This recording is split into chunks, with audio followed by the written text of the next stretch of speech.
Hey family, so I was thinking about how do we bring morality back into business to the point where we don't have people who just worship the almighty dollar, right?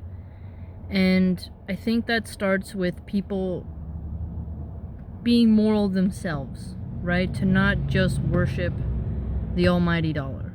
Because in a capitalist society, commodification and competition and the free market, those are more favored over societal connections. And how we know that is if you look at trade, um, a lot of deficiencies in trade where you have a market that, for example, let's say somebody, a domestic market who wants to raise cattle in an ethical way might need a subsidy from the government to have their business be profitable. But let's say if there's not a high tariff on the industry that can import, like that's getting imported, and they have factory farm chicken meat, and that meat, because it's so cheap, will undercut domestic producers and eventually push out domestic producers of chicken who can't always appeal to the rich, right? And it's the consumer's job to put their dollar where it counts, right? But at the same time, I think it has to do with how we as a culture are viewing the relationship between a boss and an employee, and also the relationship of these people in these high tower, office buildings where they're pushing numbers around all day, trading things all day. They don't really, I guess you could say, have the same view of the world as like a small business owner who works directly with their employees and knows the pressures of the industry themselves, right? Now, there are some schools that are teaching these business majors how to treat your employee well. I think we have to look at how much capital do you really need? Is it moral to die with 50 million in the bank and let your brat child who didn't work for it and who's going to spend it all on coke and prostitutes anyways, most likely, inherit all of that? Now, again, this doesn't mean that you do the communist system or a socialist system where you redistribute wealth.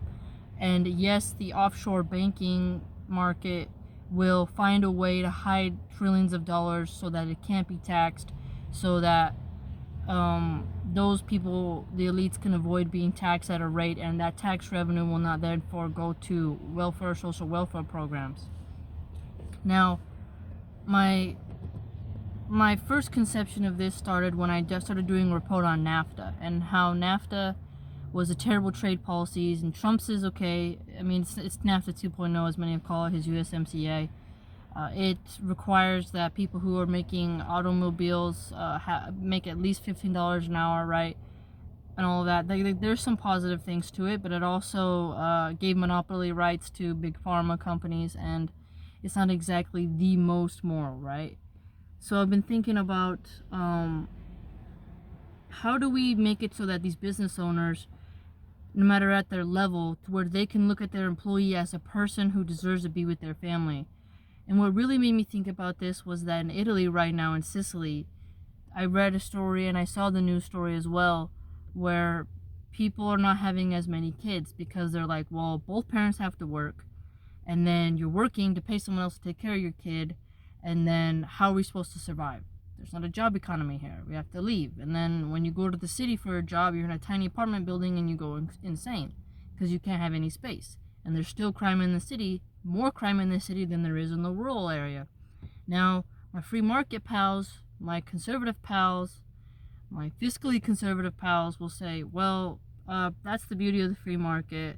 It's their fault for having kids. It's their fault for being poor. Pull yourself up by your bootstraps. You can get over it. But I think that gives way too much punishment onto the people, right? Because how are you going to whine, some of these alt-right dudes, how are you going to whine about demographics changes, right? When you are the same people saying that you're pro-life and that you don't want these single moms or single dads or widows or whomever to have social programs within their society that help them survive because their man died from cancer, he fell in love with somebody else, or one of them was abusive, whatever the reason is that they separated, the child needs to be taken care of, right? So a lot of mothers are saying now, well, look, actually, the way I survive personally is what some woman might say is, I needed to just go to the career route and not have kids. And then there's these incel men who are saying, well, we can't find any women to be with us. All these women are focused on their careers. They don't want to be with us. And now we don't have girlfriends, right? And so it's like, wait a minute. These same right-wing dudes, they don't want you to have social safety net. They don't want to raise the minimum wage. They don't want universal health care being funded via taxes. They don't want to have regulation excessively in the government and these markets. And there should be more regulation on the banking industry, on the restaurant industry, on the environmental factors, such as making corporations not be allowed to externalize their costs and they have to internalize it, so that works through pollution, right? And with these terrible trade policies, it's only natural that people will migrate. So if you look at NAFTA, how it was a North America free trade agreement, it was with Canada, United States, and Mexico. Mexico took the tariff and protectionist policies off their corn, and because these communities in Mexico, that was their main crops on these family farms, they lost their profit and were not able to mass produce corn on the same level as these mega corporations. The mega corporations destroy the local villages and how they produce their heirloom corn, and then it led to them not being able to fund their survival, and then they decided to come to the United States, right? That's why we're seeing so many immigrants come. It's because there's no opportunity. Now, Adam Smith has a strict, I read his book, I'm going to do a video series on it, I want to, but he has this argument where the town and the rural areas, right, they are with each other, they produce off each other, right? But listen, you can't just say that the rancher is not as important as the Wall Street guy. The Wall Street guy is more useless than the rancher. And I know we don't like to think that because our people fantasize and fetishize corporate dudes who just live, breathe, and eat money, who are so detached from reality. These corporate guys are not family guys, okay? Many of them purchase escort prostitutes. They never see their wives. So high percentage of them cheat on their wives. High percentage of them use drugs. Okay, so by them using drugs, they're funding drug cartels. They're putting money in the pockets of immoral people.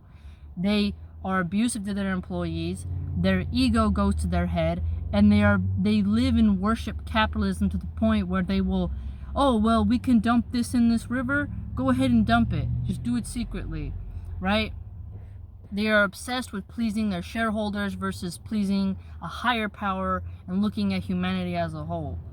And it's time that we look at these people in these positions of power and we start really putting the focus back on them, to where like, you need to act more moral, right? You want to be the shepherds of the money? You want to be the shepherds of the economy? Well, you need to take care of the people, because you can't just have a system that it's like, well, it's a free-for-all. And then when it's a free-for-all and people resort to crime and illicit activities that affect normal people, you say, oh, well, it's because they're this, they're that.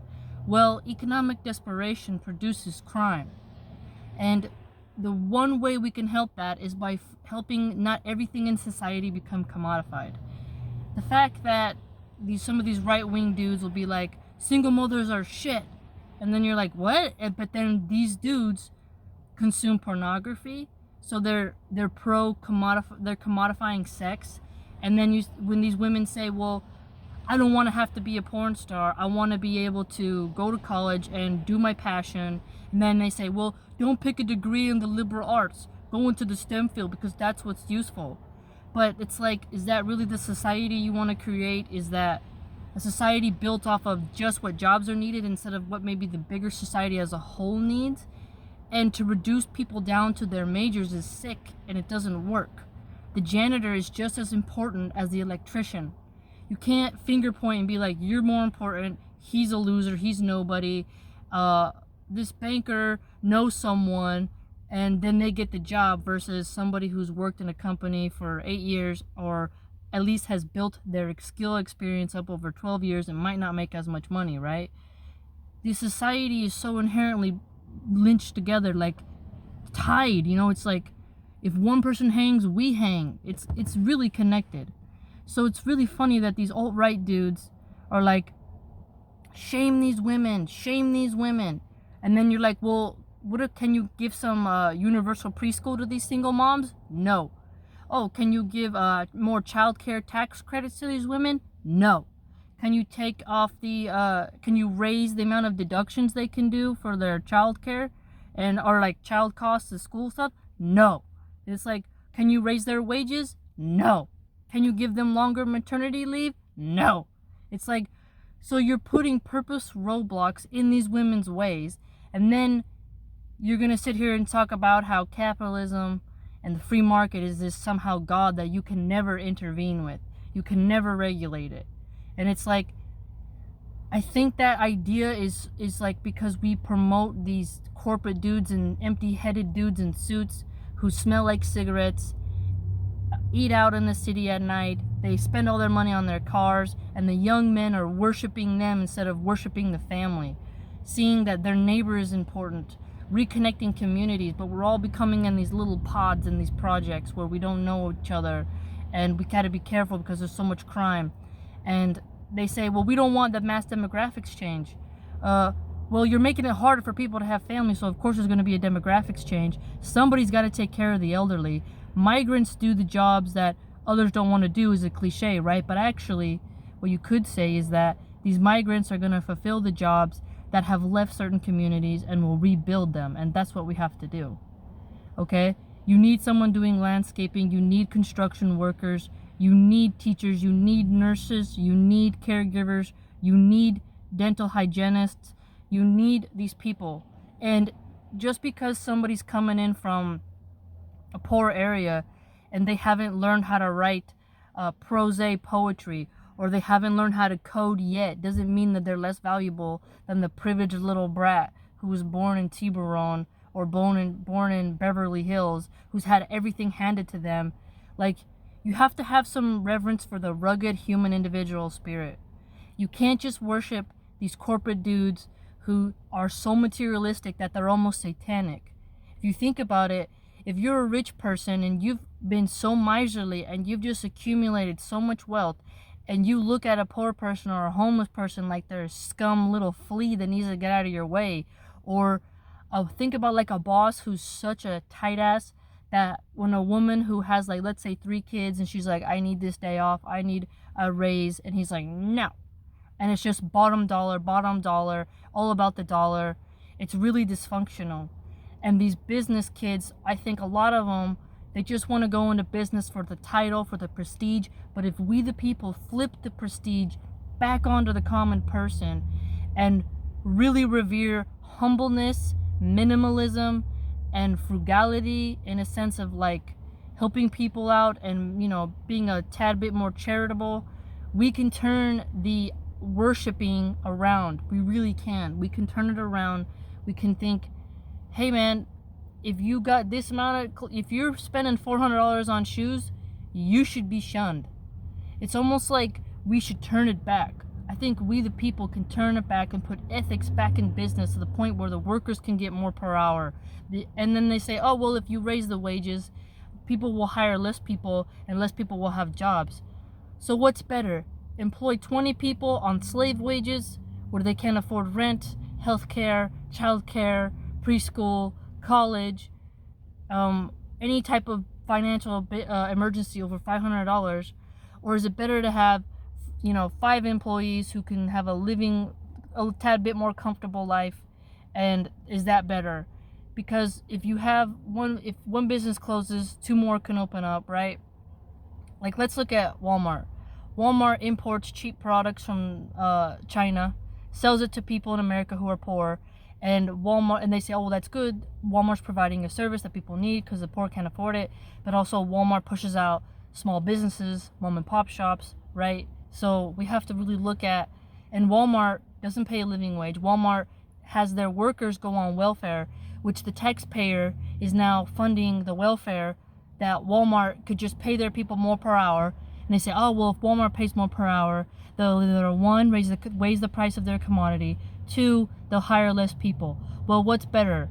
hiring less people, and then those people maybe go and work for a small mom and pop shop, or one giant mega corporation like Walmart taking out all local business and employing people who then have to be pawned off to the state tax system, and they can't get a living wage. So think about it. The taxpayers are funding, they're helping Walmart get more rich. The Walmart family is incredibly rich. They can do without one more mansion in order to pay their workers well. And the world will not suffer because Walmart has, 400 less Walmarts, right? We have to start thinking about the community level, rebuilding communities, bringing jobs back. And the way we do that is by having little tiny businesses and supporting small businesses, but also having the government maybe subsidize certain markets so that they can develop. And the way we do that is by, I think, goes back to us, the people, not worshiping materialistic rich people. We can't worship them. We think, we get confused. Oh, your shoe's $500, your watch is $2,000, your gold chain $700, your worthless stupid blood diamond earrings, oh, those are fancy. Like, if we turn it back, see, poor people feel shunned when the rich people stare at them. Oh, you don't have Prada, you don't have Gucci, you don't have this, you don't have that, you must be this, you must be that. But if the poor people start having strength, and we start saying, like, I'm not talking poor as in like homeless, I'm talking like just regular people. If we stop getting ourselves into credit card debt, if we stop enslaving ourselves to the bank, if we stop taking out the loans with high interests, and we start truly being minimal, we start cooking at home more, we start not letting ourselves buy the latest phone instead of only buying a phone when you need it, we can change the system. We can bring it back. That's my point, is we can bring it back. Because with offshore banking, these mega elites, these corrupt bankers who rule our society, who do backdoor deals, who do this billionaire worship, we gotta stop. It's weird how we protect the billionaires more than we do the family. The family's more important than some smelly, cigar-smelling, whiskey-smelling, whore-purchasing guy, right? If we stop worshiping it, we can force them to not brainwash us anymore. We need to stop looking at the face and the clothes as someone's personality. We got to start looking deeper. We got to start expressing our ideas, talking about our ideas, understanding the financial markets. If we spend less time in clubs and more times exploring how the banking industry works and how tricky it really is, we would be able to free ourselves from this slavery. We'd be able to free ourselves. And if you're going to go into business, or you have friends who are in business, we should always remember what the real struggle is like for the everyday person. The person who digs the gutters, who makes the steel, who builds the ships, who plants the trees, who digs the pipes, right? Who lays the asphalt, who teaches in the classroom, who serves the food, who cooks the food, who does all these things. They are more important. We need to value them. We need to show them you're valuable, and you need to feel valuable. I think that this businessman worshiping is sick. I think it's a delusion that we are getting too old now as a global culture to fall for. We think, oh, the shepherd is a loser, but the guy on Wall Street who's doing every single immoral act is way better, because he pushes numbers around all day and does insider trading and is super corrupt. I think we gotta stop that. We gotta stop it. We have to really start re-examining where our values are and not being afraid to be minimalistic. That's why I'm going to completely change the way I look at like Christmas. I'm going to totally change the way I operate in that holiday. Just practicing, like, what do you need? You can indulge once in a while with something fun, like you going out to the movies, you buying some, good hiking boots, right? But not becoming like, do I need 30 pairs of this? Do I need 40 pairs of pants? Right? This endless consumerism where everything just ends up in a landfill, and the businessmen are like, how can we increase our profits next period? Okay, cut costs. It's like, when you cut costs too, and you worship the profit, you're removing the human aspect of business. The businessman doesn't always make the profit. It's his workers. Think about these sweatshop drivers. So when we bash the minimum wage workers, when we bash the people who are working McDonald's, Burger King, KFC, Safeway, Whole Foods, Dollar Tree, we look at them and we think like, man, you're a loser. Look at you. You ain't nothing. But then we see the guy driving in the new Mercedes-Benz, right? Or the new BMW, and we're like, now that guy's got it going on. That guy, he must know what he's doing. But if we change it, if we push ourselves to be better, we can break free of that.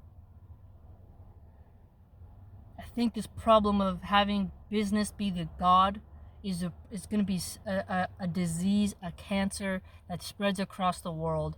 And business, big business, worshiping money, right?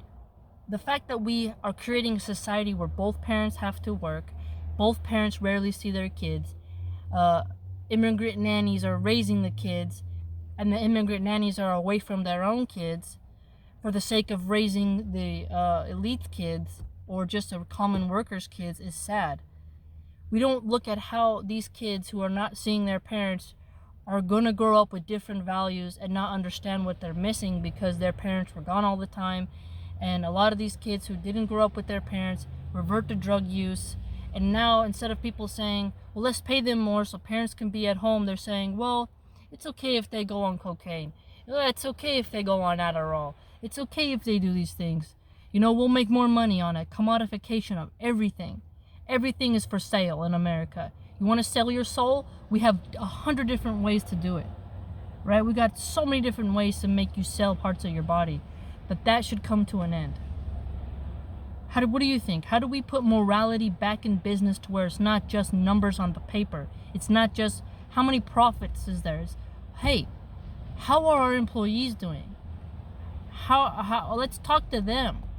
What do they want to see with the company? They're important too. They're not mindless rats that just are in the way of us going on a cruise. An inconvenience thing, it's sad. The factory farming of the American worker is a sad thing, and workers in general all over the world. How do you propose we put morality back in business, family?